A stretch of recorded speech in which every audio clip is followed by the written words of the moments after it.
प्रिय विद्यार्थियों, आज का जो अपना विषय है वो है भारत की विदेश नीति के उद्देश्य। इस बात पर चर्चा करेंगे कि भारतीय विदेश नीति जो है उसके उद्देश्य क्या है।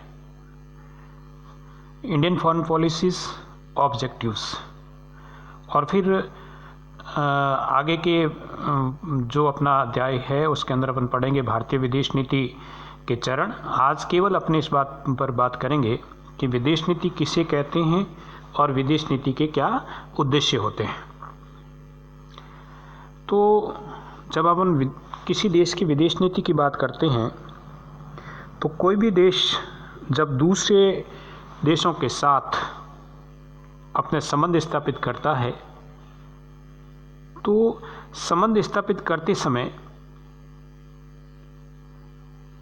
वह इस बात का ध्यान रखता है कि उससे राष्ट्रीय हितों की पूर्ति किस प्रकार से होगी, और जिस राष्ट्र के साथ वो संबंध स्थापित करता है उससे उसे क्या प्राप्त होगा और क्या उसके साथ संबंध स्थापित करने से देश को लाभ होगा अथवा हानि होगी।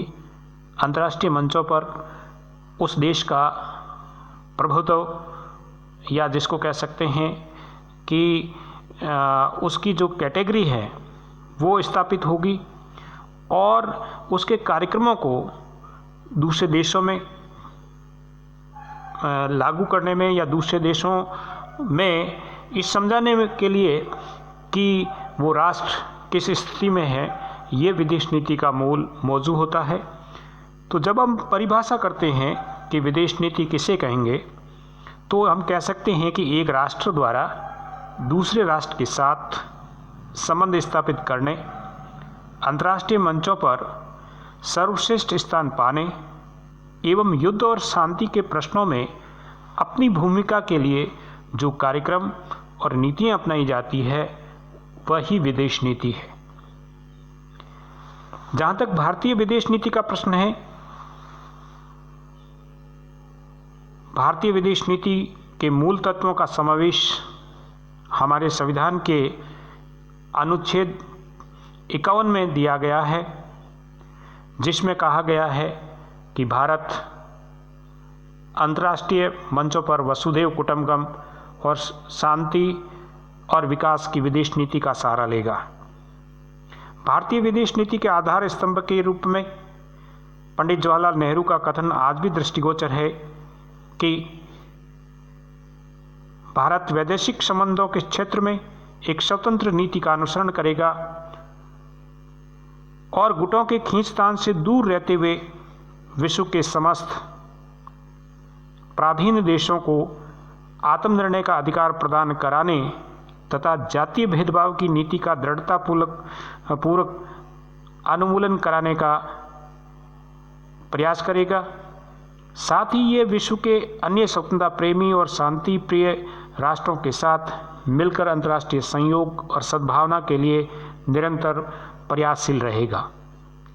तो जहाँ तक भारत के विदेश नीति का जो क्षेत्र है वो स्वतंत्र नीति का क्षेत्र है।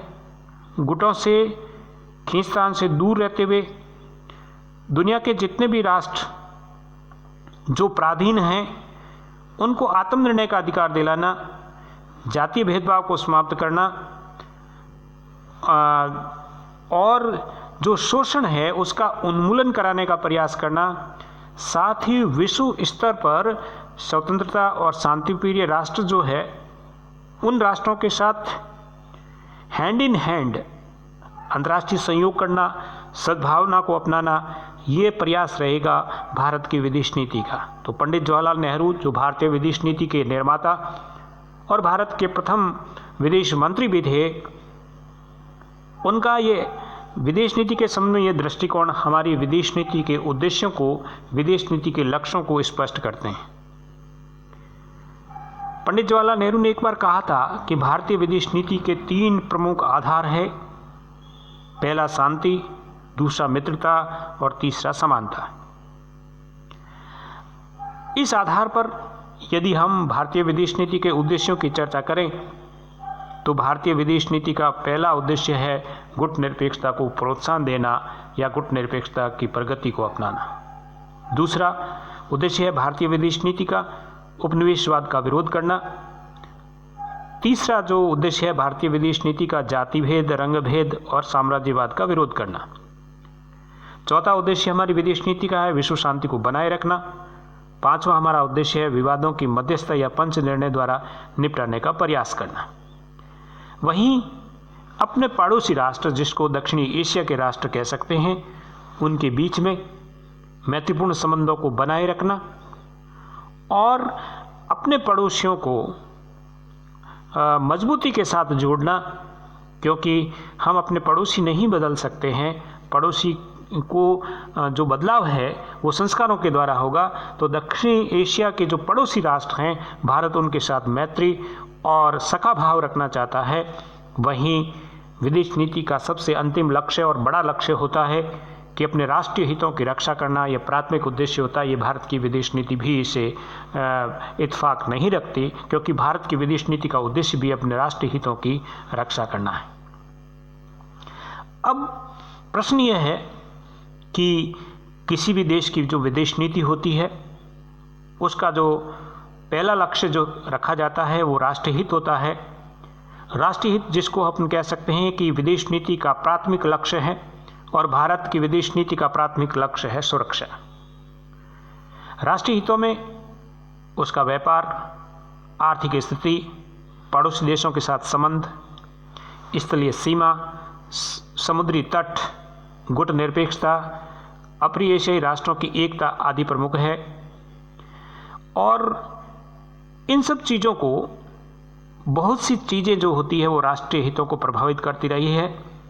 जैसे अपन भारत के संदर्भ में अगर बात की जाए तो राष्ट्रीय हितों के लिए पश्चिमी एशिया के संकट के समय में इजराइल के बजाय हम अरब राष्ट्रों का समर्थन किया। 1991 में बांग्लादेश संकट उत्पन्न होने पर रूस के साथ एक 20 वर्षीय संधि करना, आंतरिक मामलों में हस्तक्षेप के विरुद्ध होते हुए भी मानवीय आधार पर